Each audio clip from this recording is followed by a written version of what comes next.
Hello नमस्कार दोस्तों, Mahindra online solution YouTube channel के अब की बार आरआरबी पार NTPC and group D special batch में आप सभी का स्वागत करता हूं। आप सब कैसे हैं? आशा करता हूं आप लोग बहुत अच्छे होंगे। पिछली पार्ट में हम लोगों ने 20 इम्पॉर्टेंट क्वेश्चंस देख लिए थे। आज की पार्ट में हम लोग कुछ और इम्पॉर्टेंट क्वेश्चंस देख लेते हैं जो एग्ज़ाम की दृष्टि से बहुत ही महत्वपूर्ण है। तो आइए देखते हैं वो क्वेश्चंस क्या हो सकते हैं। क्वेश्चन नंबर 21 देखिए क्या करा है। मनीष 5 मीटर प्रति सेकंड की गति से पैदल चल सकता है या 20 मीटर प्रति सेकंड की गति से साइकिल चला सकता है। वह परिवहन के दोनों तरीकों के संयोजन से 600 मीटर की दूरी को तय करने के लिए 45 सेकंड लेता है। तो मनीष ने साइकिल कितनी देर तक चलाई, यह पूछ रहा है। ठीक, तो यानी मनीष 5 मीटर प्रति सेकेंड की चाल से पैदल चलते हैं और फिर उसके बाद क्या है 20 मीटर प्रति सेकेंड की चाल से वो साइकिल से चलते हैं। अब दोनों कितना टाइम तक चले ये पता नहीं है, लेकिन टोटल कितने 600 मीटर की डिस्टेंस तय करते हैं और कितने में 45 सेकेंड में। ठीक, तो यहाँ पे क्वेश्चन क्या पूछ रहा है कि मनीष ने साइकिल कितनी देर तक चलाई। ठीक, अब यहाँ पे देखिए इसे कैसे सॉल्व करते हैं। तो इसे हम लोग करने के लिए पहले क्या करते हैं कि टोटल दूरी जो है उसको हम पैदल ही कंप्लीट करा लेते हैं, फिर एक बार हम टोटल दूरी साइकिल से कंप्लीट करा लेते हैं। दोनों को अलग अलग टाइम निकाल लेते हैं, फिर उसके बाद 45 सेकेंड मिल गया तो और जब इधर मिल गया और 45 मिल गया, मिक्सर एलिगेशन लगा देते हैं, हमारा क्वेश्चन सॉल्व हो जाता है। ठीक, आइए देखते हैं कैसे हो जाएगा। देखिए ये टोटल पहले 600 मीटर है, हम इसको पैदल ही चला देते हैं 5 मीटर प्रति सेकेंड की चाल से। तो हमारा ये कितना हो जाएगा 5 सेकंड में 5 दूनी ये 120 सेकंड हो गया। यानी कितना समय लिए 120 सेकंड पैदल। ठीक, अब ऐसे ही अगर हम टोटल डिस्टेंस किससे कंप्लीट करा देते हैं साइकिल से, तो हमारा साइकिल की स्पीड क्या है 20 मीटर प्रति सेकेंड, तो हमारा हो जाएगा कितना 30 सेकेंड हो गया। ठीक, और दिया कितना है 45 सेकेंड में, दोनों का मतलब दोनों का कॉम्बिनेशन। ठीक, पैदल और साइकिल कितना दिया है 45 सेकेंड। तो अब मिक्सर एलिगेशन लगा सकते हैं आसानी से, 120 और हमारा 30 हो गया और ये 45 हो गया। ठीक, अब इसे हम सब्ट्रैक्ट कर लेंगे, कितना हो जाएगा 15 हो जाएगा। ये सब्ट्रैक्ट कर लेंगे तो कितना हो जाएगा 120 माइनस 45, 45 90 हो गया, 90 10 100 55 55 20 75 हो गया। ठीक, ये हो गया। अब इसका रेशियो निकाल लेते हैं तो कितना हो जाएगा 1 रेशियो 15 5 75, इतना हो गया। ठीक, अब ये कितना टोटल बन रहा है 5 1 6, कितना बन रहा है 6। तो यानी 6 बराबर क्या हो गया, टोटल डिस्टेंस कितनी है 600 है और हमें निकालनी कितनी है ये इधर का क्या था साइकिल का था ना, इधर तो साइकिल का था, ये साइकिल का था और ये पैदल था। ठीक, अब ये हमारा साइकिल वाला निकालना है तो इसलिए साइकिल की डिस्टेंस ही निकाल लेते हैं। तो 5 बराबर क्या हो जाएगा 500 मीटर हो जाएगी। ठीक है, तो अब निकाल लेते हैं कितना टाइम साइकिल चलाया उन्होंने। अब यहाँ ध्यान दीजिए, तो 500 मीटर हो गया डिस्टेंस और चाल पता है आपको 20। ठीक, तो ये इससे काट दिए तो हमारा कितना हो गया 25 सेकेंड। क्या आएगा 25 सेकेंड, और 25 सेकेंड देखिए कहीं मैच कर रहा है क्या, ये हो गया 25 सेकेंड। आई थिंक ये समझ में आ गया होगा, कोई प्रॉब्लम नहीं हुआ होगा समझने में। ठीक, अब नेक्स्ट क्वेश्चन देख लीजिए। हाँ, ये क्वेश्चन नंबर 22 देख लीजिए क्या कर रहा है। यदि यम की आय यन की आय से 20% अधिक है तथा यन की आय ओ की आय से 20% कम है, तो यम की आय ओ की आय से कितने प्रतिशत कम है, यही पूछ रहा है। ठीक है, तो आइए देखते हैं इसे कैसे सॉल्व किया जा सकता है। यम की आय यन की आय से 20% अधिक है, तो अब यहाँ ध्यान दीजिए कितना है 20% अधिक है, तो ये प्लस में 20% है, तो इसको क्या लिखेंगे 20% क्या लिख सकते हैं 1/5 लिख सकते हैं। ये प्लस में है तो इसको बढ़ाएंगे तो हम 6/5 लिखेंगे। अब ये कौन ज़्यादा है, यम की आय एन की आय से 20% अधिक है। कौन अधिक है, यम है। तो जब यम अधिक है तो इसे यम ले लेंगे और इसे क्या ले लेंगे यन ले लेंगे। ठीक, अब दूसरा क्या करा है, तथा यन की आय ओ की आय से 20% कम है, तो अब इसका क्या करते हैं ये माइनस 20% ले लेते हैं। अब ये हमारा कितना हो गया 1/5, ये भी हो गया 20 5 100। तो लेकिन ये माइनस है तो इसीलिए इसको हम क्या करते हैं घटा लेते हैं। 5 - 1/5 इज इक्वल टू क्या है 4/5। वही यहाँ भी किया गया है। ठीक, यहाँ पे प्लस कर दिया गया है। ठीक, अब कौन कम था, एन की आय ओ की आय से 20% कम थी। किसकी कम थी, एन की आय कम थी। तो यानी ये हमारा एन हो गया और ये हमारा क्या हो गया, अभी इस समय ये ओ हो गया इतने के लिए। अब यही एम और एन को रेशियो ग्रुप में लिख सकते हैं, ऐसे दिखा देते हैं। M ratio N is equal to क्या लिखेंगे 6/5 और ऐसे एन रेशियो ओ लिखेंगे क्या, N ratio O is equal to क्या लिखेंगे 4/5। ऐसा कर सकते हैं, ऐसे सीधे सीधे में कर देते हैं। ऐसे ही तो ये रेशियो निकाली जाती है, रेशियो ऐसे ही निकाली जाती है ना। तो ये हम क्या करते हैं, यहाँ पे एम रेशियो एन रेशियो ओ ये तीनों निकाल लेते हैं। तो यहाँ पे क्या आ जाएगा, ये इसके आगे हो जाता है 5, ठीक है, और इसके आगे ये 4 लिख लेते हैं। 6 चौक 24 रेशियो निकालने तो आपको आता ही होगा। ये 5 चौक 20 हो गया और ये हमारा कितना हो गया 25 हो गया। मल्टीप्लाई कर लिए। अब यहाँ ध्यान दीजिए एम की वैल्यू क्या आएगी, मतलब 24 हो गया, एन की क्या हो गया 20 हो गया, ओ की हमारा 25 हो गया। अब पूछ कर रहा था क्वेश्चन में कि ओ की आय से कितने प्रतिशत कम है, कौन, एम की आय। तो एम कितनी 24 है, ओ कितनी है 25 है। तो हम क्या करेंगे, अब देखिए क्या करते हैं, 25 - 24 इज इक्वल टू कितना हो गया 1 हो गया। ठीक, यानी एक ज़्यादा है ओ की आय यहाँ पे रेशियो ग्रुप में। और यहाँ पे पूछा है कि एम की आय ओ की आय से कितने प्रतिशत कम है। तो ओ की आय से, जब ओ की पूछ रहा है तो ओ को हम बेस बनाएंगे। ओ क्या है 25 है, ठीक है, ओ क्या है 25 है और एम कितना कम है, 1 कम है तो 1 यहाँ रख देते हैं और फिर परसेंट में चेंज करना है तो हमने 100 यहाँ कर लिया, इस तरह हो गया। ठीक, अब क्या करेंगे, ये आपको पता है 25 चौके 100 होता है, तो हमारा कितना बन गया 4%। तो 4% देखिए कहीं मैच कर रहा क्या, ये है। ठीक, आई थिंक ये आपको आ गया, कोई प्रॉब्लम नहीं हुआ होगा समझने में। अब क्वेश्चन नंबर 23 देख लीजिए ऐसे।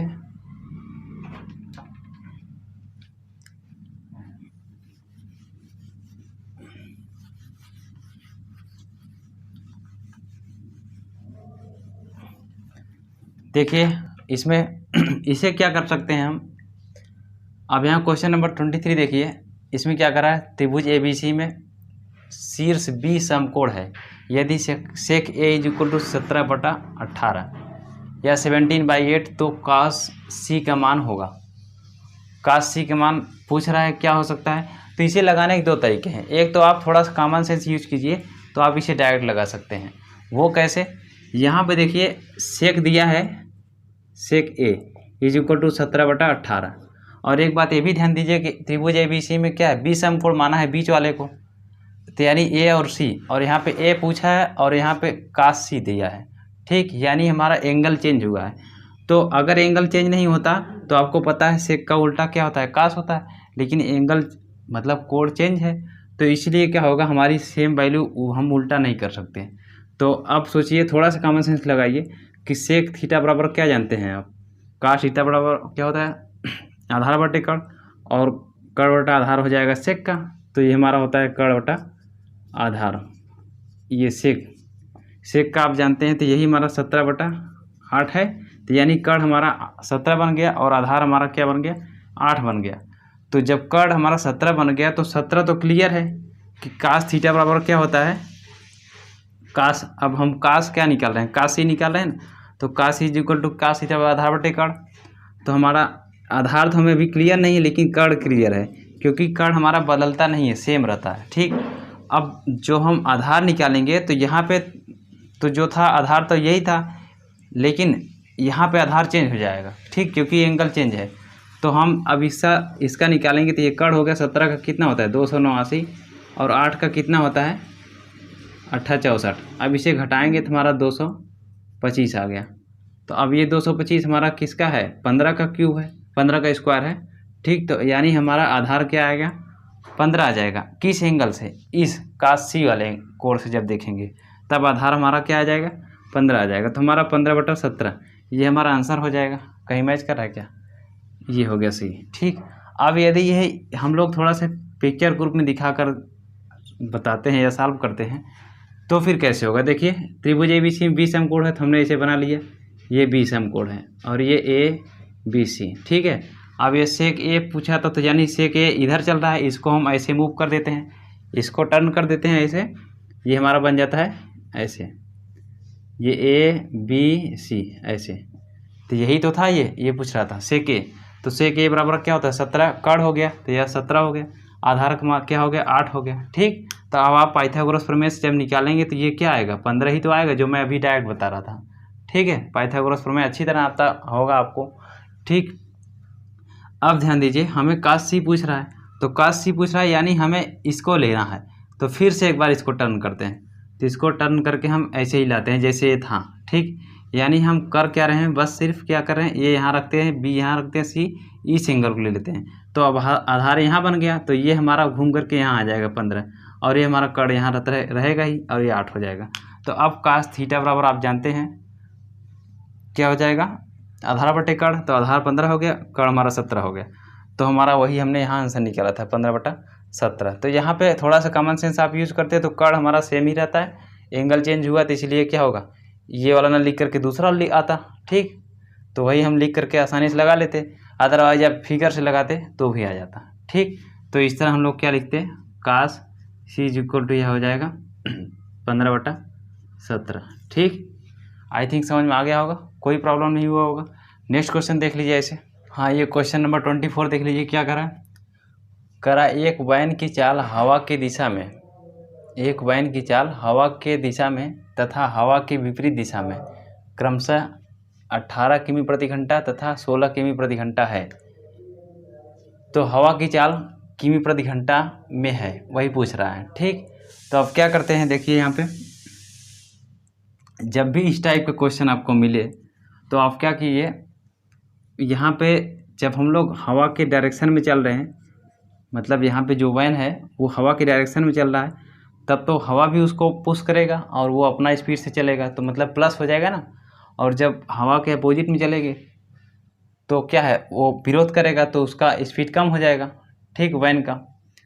तो ऐसे में इस टाइप का क्वेश्चन जब आ जाता है तो हम क्या करते हैं कि जो हमारा हवा की दिशा में जाता है उसका स्पीड, ठीक है, 18 किलोमीटर/आवर माइनस, और जो हमारा उसके विपरीत दिशा में जा रहे हैं उसका स्पीड, ठीक, बटा 2 कर देते हैं।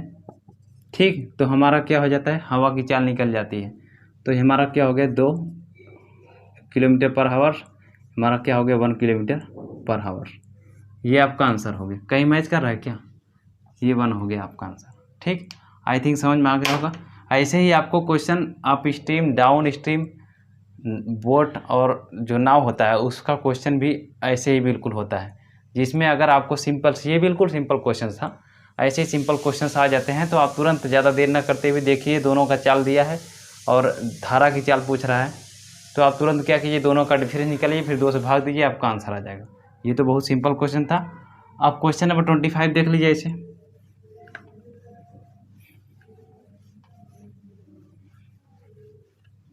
क्वेश्चन नंबर 25 में क्या करा, एक निश्चित समय में एक धनराशि 10% प्रति वर्ष की दर पर 4 गुनी हो जाती है। साधारण ब्याज की दर पर वही धनराशि उतनी ही काल अवधि में, यानी उतनी समय में 8 गुनी हो जाएगी। तो यही पूछ रहा है। अब ध्यान दीजिए, यहाँ पे जब साधारण ब्याज की दर पर वही धनराशि, तो ये सिंपल इंटरेस्ट की यहाँ बात कर रहा है। ठीक, चक्रवृद्धि ब्याज की बात करता तो कुछ लिखता, लेकिन यहाँ पे सिंपल इंटरेस्ट की बात कर रहा है। जब सिंपल इंटरेस्ट की बात कर रहा है तो आप सोचिए, कोई भी धन हो, ठीक है, वह अपने का 2 गुना तब होगा जब वो उस पर 100% का ब्याज लगे एक बार में। अगर एक बार में आप लाना चाहते हैं तो अभी 1 साल में 10% लग रहा है, यानी अपने का दूना होने में इसको 100% चाहिए ना, 10 गुणा करेंगे तभी तो 100% बनेगा। तो यानी ये 10 साल लगेगा। कितना लगेगा, 10 साल लगेगा। ठीक, अपने का दूना होने में 10 साल लगेगा। तब यहाँ सोचिए, वो हम मान लीजिए यहाँ पे है पहला पार्ट, ठीक है, यहाँ मान लेते हैं। अब अपने का दूना होने में ये 10 साल लेगा। ठीक, यहाँ से आपको समझ में आ गया होगा 10 साल लगेगा, तो ये 2 गुना हो गया। ठीक है, अब अपने का 3 गुना होने में, 3 गुना होने में कितना हो जाएगा, फिर से 10 साल लेगा। ठीक, और फिर अपने का 4 गुना होने में कितना होगा, 10 साल लेगा। ठीक, यहाँ पर देख रहेंगे, तो ये हो गया क्लियर। जो हम 4 गुना की बात कर रहे थे, ये 2 गुना हो गया, 3 गुना, 4 गुना, ये सिंपल इंटरेस्ट की बात हो रही है, इसीलिए इस तरह चल रहा है। ठीक, तो अब ये टोटल कितना हो गया हमारा, 30 साल ले लिए। ये 30 साल में हमारा क्या होगा, 4 गुना हो रहा है। तो अब आप सोचिए कि 10% ब्याज हो रही थी। और एक बात और ये भी ध्यान देना है आपको कि जब भी कभी 4 गुना की बात करता है तो उसमें 4 - 1 बराबर 3। ये जो 3 होता है, 3 गुना होता है, ठीक है। 3 गुना जो पार्ट होता है वो तो क्या है, बढ़ा हुआ होता है। लेकिन जो 1 गुना होता है, ये 1 गुना, यही हमारा मूलधन होता है। क्या होता है, मूलधन होता है। ठीक, ये क्लियर। तो अब हमसे पूछ रहा है 8 गुना, तो इसमें भी क्या होगा, 8 हम -1 बराबर क्या करेंगे, 7 गुना। तो इसमें 7 गुना तो हमारा निकालना है, 1 गुना हमारा क्या है, मूलधन है। यानी ये 1 गुना मूलधन है और इसमें भी 1 गुना मूलधन है। तो आप सोचिए जब 3 गुना ये था, ठीक, अब सोचिए थोड़ा सा कॉमन सेंस लगाइए, यहाँ दिमाग लगाइए। जब ये 3 गुना था तो कितना था, 10% ब्याज था। ठीक है, अब हमें क्या चाहिए, 7 गुना चाहिए। क्या, 7 गुना, तब कितना ब्याज होना चाहिए। ठीक, तो ये 10% गुणे 7/3 कर देते हैं, हमारा हो जाएगा 10 से 70% बटा 3 हो जाएगा हमारा। 3 दूनी 6 और फिर 3 त्रिका 9, फिर 3 करने में 23 से 1/3%। ये हमारा आंसर आ गया। तो यानी 23 से 1/3% ब्याज रहेगा, तब जाकर वो उतने ही समय में, मतलब 30 साल में, उतने ही समय में 30 साल में वह 8 गुना हो जाएगा। ठीक, तो ये देखिए कोई ऑप्शन मैच कर रहा है, ये हो गया आपका आंसर। आई थिंक समझ में आ गया होगा। नेक्स्ट क्वेश्चन देख लीजिए ऐसे। हाँ, क्वेश्चन नंबर 26 देखिए क्या कर रहा है। क्वेश्चन नंबर 26 में एक गांव की जनसंख्या 5% प्रति वर्ष की दर से बढ़ती है। यदि गांव की मौजूदा आबादी 18 कितना है, 1,85,220 हो तो 3 वर्ष पहले उसकी आबादी कितनी थी। ठीक, अब इस टाइप का क्वेश्चन सॉल्व करने के लिए आपको क्या लगाना पड़ता था, A बराबर P × 1 - R/100, इस तरह करते थे। ठीक है, वो जो बेसिक फार्मूला होता था, आप उससे न लगा करके आप सीधा सीधा लगाइए, क्योंकि इस पर CI लगता है। ठीक, क्या लगता है, चक्रवृद्धि ब्याज, कंपाउंड इंटरेस्ट लगता है। जो कंपाउंड इंटरेस्ट जिस तरह निकालते हैं आप, बिल्कुल वही वाला फार्मूला इसमें भी लगता है। अब देखिए क्या करते हैं इसमें, देखिए इसमें क्या करते हैं, ये 5% दिया है, ठीक है, प्लस के रूप में। तो इसको क्या लिख सकते हैं, 1/20, 20 होता है ना, इतना लिखिए। ए प्लस में है तो क्या हो जाएगा, 21/20। अब CI जब लगाते हैं तो हम क्या करते हैं, ये दोनों का क्यूब निकालते हैं।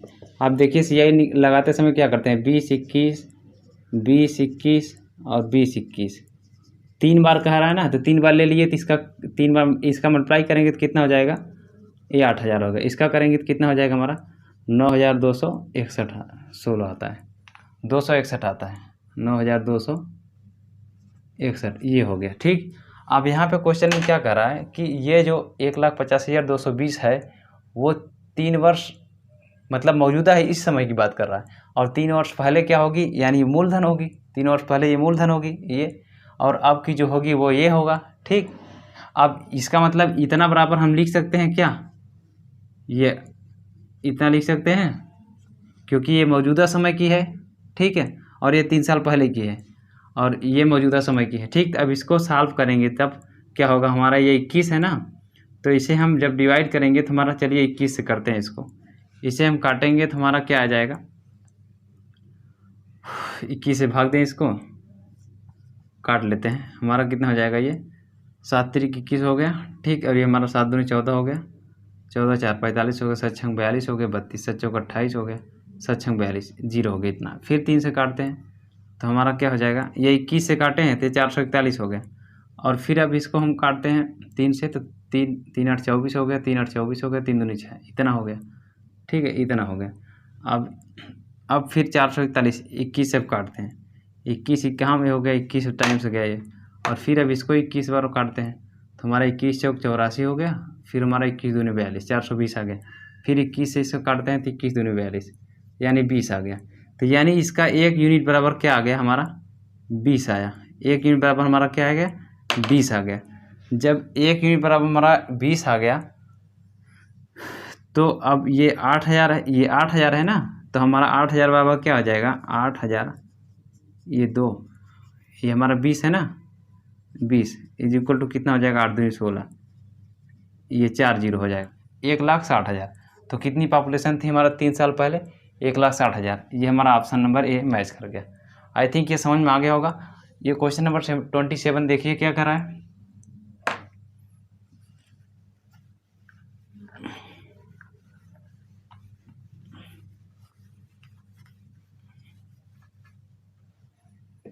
क्वेश्चन नंबर 27 में क्या करा है, 225 मीटर लंबी रोड की एक ओर बराबर दूरी पर 26 पेड़ लगाए गए हैं।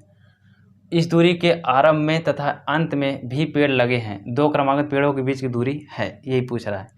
तो इस टाइप का क्वेश्चन आप तो बहुत लोग बचपन से ही सुनते आए होंगे।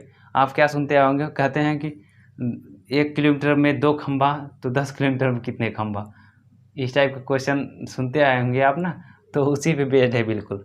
यहाँ पे ध्यान दीजिए, 225 मीटर है ये, तो मान लीजिए 225 मीटर है, ठीक है। आप 26 पेड़ लगाए गए हैं, तो अब आप सोचिए, यहाँ थोड़ा दिमाग लगाइए कि 2 पेड़ लगेंगे एक के बीच में, मतलब एक डिस्टेंस जो होगा उसके बीच में 2 पेड़ लगेंगे, और फिर ये 3 जब होंगे, क्या 3 पेड़ होंगे लंबी रोड के बीच में, हाँ पेड़ लगे। जब 3 पेड़ होगा तब 2 पार्ट होगा, जब 4 पेड़ होगा तो कितने हो गए, 3 पार्ट हो गए। यानी ऐसे 26 पेड़ जब लगेगा तो क्या हो जाएगा, ये इज इक्वल टू 25 भाग।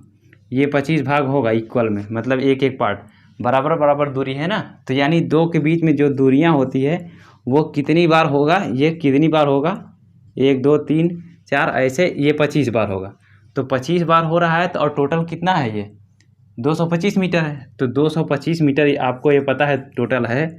तो अब ये 225 मीटर में अब हम इसी 25 का भाग दे देंगे, तो हमारा 25 नौइया कितना होता है, 225 होता है। तो ये 9 मीटर आ जाएगा, ठीक है। तो यानी 2 पेड़ों के बीच की दूरी कितनी हो जाएगी हमारी, 9 मीटर होगी। 9 मीटर पे क्या है, लगे हैं। तो हमारा ये आंसर हो गया डी। आई थिंक समझ में आ गया होगा, कोई प्रॉब्लम नहीं हुआ होगा आपको समझने में, ठीक। नेक्स्ट क्वेश्चन देख लीजिए ऐसे। हाँ, ये क्वेश्चन नंबर 28 देखिए। क्वेश्चन नंबर 28 क्या कर रहा है, पहली 7 प्राकृतिक संख्याओं के तृतीय घातों की औसत क्या होगी, यही पूछ रहा है, ठीक।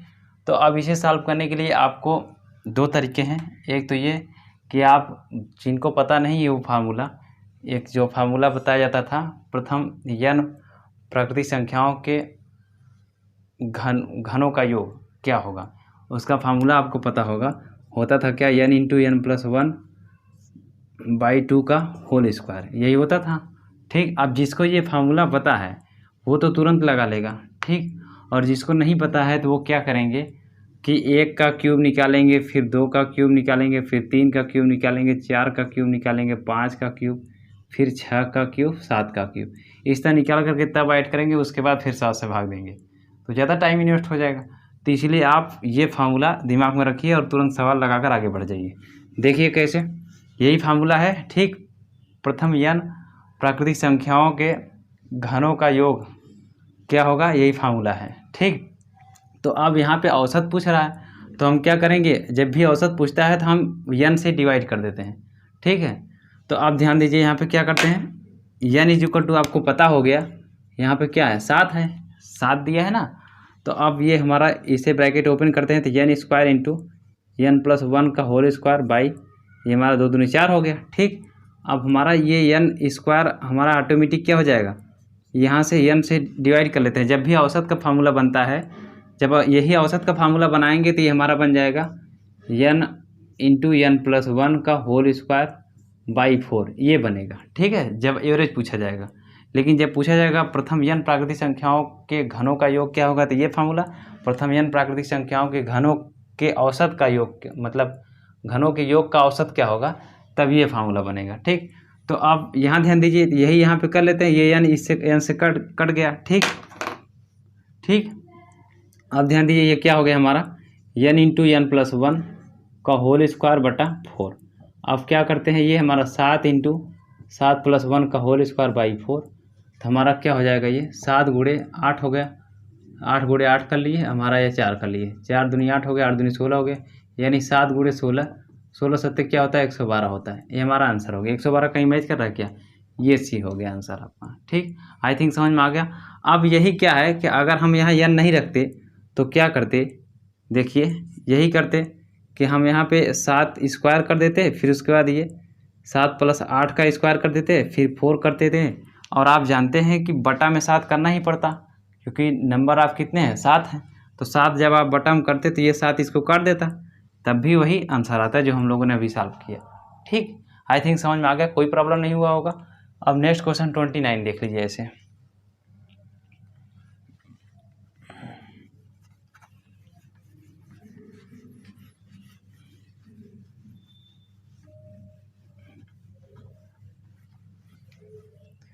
देखिए क्वेश्चन नंबर 29 क्या कर रहा है, 5:6 के अनुपात में पूंजी लगाकर P और Q साझे में कोई व्यापार प्रारंभ करते हैं। 8 मास के बाद, मतलब 8 महीने के बाद A अपनी पूंजी वापस ले लेता है। कितने महीने बाद? 8 महीने बाद। यदि वर्ष के अंत में लाभांश, मतलब लाभ जो प्राप्त होता है दोनों का 5:9 के अनुपात में प्राप्त होता है, के अनुपात में हो, तो B ने अपनी पूंजी कितने समय के लिए निवेश की। तो यहाँ पे तो A ने 8 महीने बाद निकाल लिया, इसका मतलब 8 महीने के लिए उसने निवेश किया था। अब B का पता नहीं है कि कितने महीने तक उसने निवेश किया, और वही पूछ रहा है। ठीक, अब इसे सॉल्व करने के लिए क्या करते हैं, देखिए ये हमारा क्या है 5:6 के अनुपात में इन्होंने निवेश किया है। आप एक बात याद रखिए, जब भी इस टाइप का क्वेश्चन मिल जाए आपको, तो ये 8 महीने के लिए निवेश किया A ने, ठीक है, ये क्या है A और B का अनुपात था ये, ठीक है, या ये कह लीजिए A/B का अनुपात क्या था, यही था ना। अब A ने क्या है 8 महीने तक निवेश किया, यानी इसमें हम 8 का मल्टीप्लाई करेंगे, 8 पंचे 8 महीने, ठीक, और ये 6, मान लिए B ने 12 महीने के लिए किया, ठीक है, और किया ही होगा, हम अंदाजा हम कर लेते हैं अभी। ठीक, देखते हैं क्या आता है। तो हमारा, और वैसे 12 महीने के लिए लिया ही जाता है, तो हमारा ये 8 पंचे 40 हो गया, 40 रेशियो, ये हमारा बरछंग 72 हो गया। ठीक, अब ध्यान दीजिए, इसको छोटा करते हैं, और लास्ट में कहा कितना है कि 5:9 का लाभांश मिलता है उनका। ठीक, अब ये हम काटते हैं, तो हम और छोटा करते हैं, तो हमारा क्या हो जाएगा, ये हो जाएगा 4 × 40, और ये हमारा क्या हो जाएगा 18 18 × 72, फिर इसे 2 से काटते हैं तो 2 × 5 = 10, और दोनों 18, यानी 5:9 आ रहा है। तो जब 5:9 हमारा इसे काटने के बाद प्राप्त हो रहा है, और लास्ट में बता भी रहा है कि यदि वर्ष के अंत में लाभांश 5:9 हो, तो इसका मतलब जब वही मिल रहा है, तो इसका मतलब कन्फर्म है B ने 12 महीने के लिए ही दिया है, मतलब 12 महीने के लिए उसने निवेश किया है। तो ये हमारा आंसर हो गया। आई थिंक कोई प्रॉब्लम आपको नहीं हुआ होगा, बिल्कुल इजी क्वेश्चन था, और दिख रहा था इतना बड़ा। ठीक, अब क्वेश्चन नंबर 30 देख लीजिए ऐसे।